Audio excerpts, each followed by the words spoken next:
Hey, y'all, Gary here with Tennessee Stands. All right, so look, you've probably gotten an email or you may have seen this online.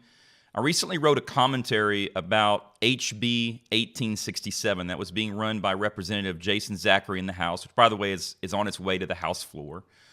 That the public-facing explanation of the bill is that it was supposed to secure religious exemptions for healthcare workers. In an effort to combat the CMS mandate right now that is causing healthcare workers who choose not to be vaccinated to be fired, and their religious exemptions and medical exemptions are just being blanket denied by some healthcare providers here in the state of Tennessee. So the stated purpose of this bill was to fix that. I wrote a commentary with screen captures and segments from the bill elaborating on why this bill doesn't do any of that, and in fact codifies the fact in law that these employers can in fact deny religious exemptions and medical exemptions for that matter, as long as it's within with a written statement. So now the bill is on its way to the House floor. The bill is now in the Senate. It just passed out of committee. I believe it's on its way to the Senate floor. Senator, Majority Leader and Senator Sen Johnson out of Williamson County was carrying this bill in the Senate, which, again, I wrote always means that this is the governor's bill. This bill really, at the end of the day, belongs to Governor Bill Lee. That's an important distinction, which I'll mention towards the end here. But I want to show you the argument being made by Senator Johnson in the Commerce Committee in the Senate on what this bill does. And I want to point out, because he mentions he mentions an email from this group, which you'll see in his commentary, but in his testimony. But take a listen to what he says that this bill does in the Senate Commerce Committee that happened this week. And that particular executive order has a provision or provisions that actually compel employers in this space to honor religious and medical exemptions. So if an employee does not want to get vaccinated due to a religious or a medical reason, they can ask for an exemption. And the rule stipulates that that exemption must be honored. What this bill does, Mr. Chairman, is it basically codifies in state law what is in the executive order relative to those exemptions. So one of the things that's important to state is he's correct, and I think I was correct in pointing out that this bill, admittedly by the senator, is nothing more than a restatement of what is already in federal law per the CMS regulations. He's misstating it's not an executive order. It's a regulation issued by CMS, by a federal CMS agency that regulates Medicare and Medicaid services for healthcare providers. And he's right in pointing out that all this state law does is restate what is already a requirement in federal law, which I pointed out.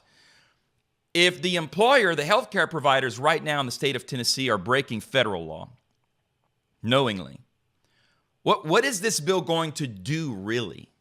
Why is it all of a sudden that we're going to pass a state law now simply restating what is already a federal requirement, and all of a sudden, all of these rogue healthcare providers they're going to comply now.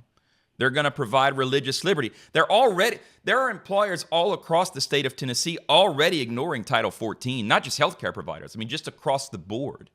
They're ignoring the protection secured in Title 14 already as it is. They're already ignoring state law. So this was one of my points in saying that we need leadership on this issue. Passing this bill is going to do nothing to push employers who are already bent on making these mandates to follow this state law. But let's go on. Listen to what he says next. I do want to address, I had a couple of constituents that forwarded me an email that was being circulated by some group. By the way, that email being circulated by some group is our email. That's Tennessee Stands. Let's continue. That was asserting that because we do state in the bill that the employer, in the event that they do deny a request for a medical or religious exemption, they must do so in writing, and that somehow absolved the employer of any liability. Quite the contrary. All right, so point number one, let's all make sure we're all on the same page here. They received the communication, which we knew they would. Our emails go out. We know that several of you, thankfully, this is proof. The proof's in the pudding. You are taking what we're communicating and you are communicating to your legislators. So thank you for that. Job well done. So want to make the point, they got the message. Okay, so there can be no ambiguity, no confusion here. Our legislators who are crafting this legislation and passing this bill, they got the message. All right? It's plain right in front of him. But here's his response. The medical exemption, you must have a note from your doctor. It must be a Tennessee physician that states the reason why you should be granted a medical exemption. So, yeah, he's right. So we're waiting for him to address the point we're trying to make. But yes, right here in subsection B, number 1, clearly the medical exemption, if you're going to get one, has to be a written exemption from a licensed physician. By the way, he's stating this like this is something that benefits the employee. It doesn't. This is an additional hoop that the employee has. So he's putting this forward as if this is good for you. No, instead of the employee being able to just go to the employer and say, I have a medical exemption, that's not good enough. This bill puts an additional burden on the employee to go to a licensed physician and have a written statement and medical proof that you have a medical exemption in order so that you can turn that into your employer. So, you know, he's saying it as if this is some great benefit to the individual. It's not. It's actually an additional burden. But let's continue. And then on the religious exemption, there's case law and there's precedent that's already on the books relative to religious exemptions. And that is effectively, you simply need to state that you have a strongly held religious reason for not wanting to get the vaccine. And so again, not exactly. What he's saying is that the employee just has to say, well, this is just against my religious beliefs. Actually, subsection B, number 2, does put the burden on the employee of being required to put your religious statement in writing, either written, handwritten, or by electronic means. But you must submit that. You can't just tell your employer this is against my religious beliefs. You have to submit it in writing. But so he's a little off on that point. But then this is what he says. And that's where it ends. So he says, well, that's where it ends. And then the employer must honor that request. So we're trying to make the point that the employer can deny your exemption in writing, which I'm going to show you again here in just a minute. And he defends against that by showing you the 2 instances in which the employee must supply written proof of their exemption, but never addressed the question that we've raised about the employer's denial in writing. So I mean, it's as if, this guy likes to say, we're wrong or we spread. In fact, I have seen emails with my own eyes that Senator Jack Johnson has sent to constituents saying that Tennessee Stands just spreads misinformation and we lie. So look, I'm not here just telling you things to tell you things. I'm going to show you right here, right now, what it actually says. So here it is. So after it lays out, like Senator Johnson pointed out, in subsection B, number 1, the employee is required to submit this written proof of a medical exemption from a licensed physician. Number 2, the employee must submit a written statement or an email, electronic means, of their sincerely held religious beliefs. So these are the 2 instances he mentions in talking about this email that this group sent out. But he never talks about subsection C, number 2 and number 3, which is the crux of the argument we're making and what we pointed out in our information that we've given you. It clearly says, and I'll read it to you verbatim, an employee described in subsection B shall not, which are these employers right here, any employer that requires a staff member to provide proof of vaccination. So your employer, this is subsection B.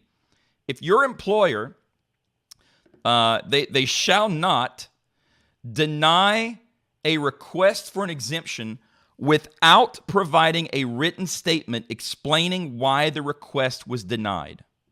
Okay, they shall not deny without a written request. So what's that saying? The opposite is true. Your employer can deny your medical exemption or your religious exemption with a written statement. All this law says is that they can't just deny it. They can't just deny it with no statement, no explanation, on no basis. But they can deny it. What Senator Johnson said in terms of they must grant it is not true. They absolutely can deny it with as long as it's with a written statement. And this law codifies that. And by the way, like we pointed out, this is the first time that you actually see in law, if this law wasn't there, which it's not there yet, but it's going to pass because it's the governor's bill. But without this bill on the books, currently at least there's some ambiguity as to whether or not your employer had a right to deny your religious exemption. And then the court would have to make the determination as to whether or not you were discriminated against. I relent the argument that that's not a good scenario because the courts suck. And so far in Tennessee, neither the chancery courts, the circuit courts, or the federal courts have been on our side on this issue. So it's not a good situation, period. But putting this in law for the first time actually codifies, it actually says that your employer does have a right to deny your religious exemption as long as it's in writing. That's what it says. I'm going to go back. An employer described in subsection B shall not deny a request for an exemption without providing a written statement explaining why the request was denied. Let's go to number 3. Here's another thing your employer can't do. Read closely. Read the bill. The words matter. They shall not discharge, threaten to discharge, or reduce the compensation, benefits, or hours of a staff member because the staff member has requested and, the word and, requested and been granted an exemption. So an employer cannot fire you or threaten you if you've requested and have been granted an exemption. These words are incredibly important. So if you request an exemption and your employer grants the exemption, you're good. And they can't discharge or threaten you on that basis. But if the employer denies your exemption in writing and you requested an exemption, but the and granted piece doesn't apply, if they denied your exemption, right? If the granted piece doesn't apply, if they did in fact deny your exemption with a written request, then your employer can discharge, threaten to discharge, reduce the compensation, mess with your benefits or your hours.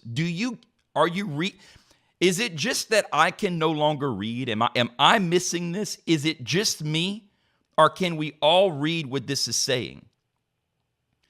The only way you're protected from being threatened or discharged is if your exemption is granted. Are you reading the same thing I'm reading? But if your employer denies your exemption in writing and then decides to fire you, they are protected under this law. That is what the words say. That is what we're codifying in the law. Now, I don't know if Senator Johnson if he doesn't get it, if he doesn't care, if he's just straight up lying. I don't know what it is, but he's wrong. And he provided no rebuttal to the point that we're trying to make. And these guys are just saying, oh, no, but that's not what this. Are you watching this stuff with Hillary right now? You know, we've got this clear-cut case that Hillary Clinton spied on Trump, used White House servers, the whole 9 yards to launch this Russia attack. The proof's in the pudding now. It's all out. And what does she say? Oh, no, I didn't do it. But it's in right. Oh, no, I didn't say that. But it's right here. But here's the proof. Oh, no, I didn't do it. I mean, it's the same thing here. This is the problem that we have currently in the Tennessee General Assembly. These people don't listen, and they don't care. And at the end of the day, they're going to do what they're going to do. So I mentioned earlier, this is the governor's bill. This bill, no matter how much noise we make, is going to pass. All of the minions are going to fall in line with party line politics, and they're going to pass this bill on the floor with the language as is. And after it passes, they're going to tell you that this bill secures religious exemptions for all the healthcare workers. They're going to pat themselves on the back. Everybody's going to cheer. And it's going to be on Fox News and Newsmax, and it's going to be all over conservative news that the Tennessee governor just protected religious exemptions and fought back against Biden's federal overreach, and this is going to be a campaign headline for the governor's reelection. That's what this is.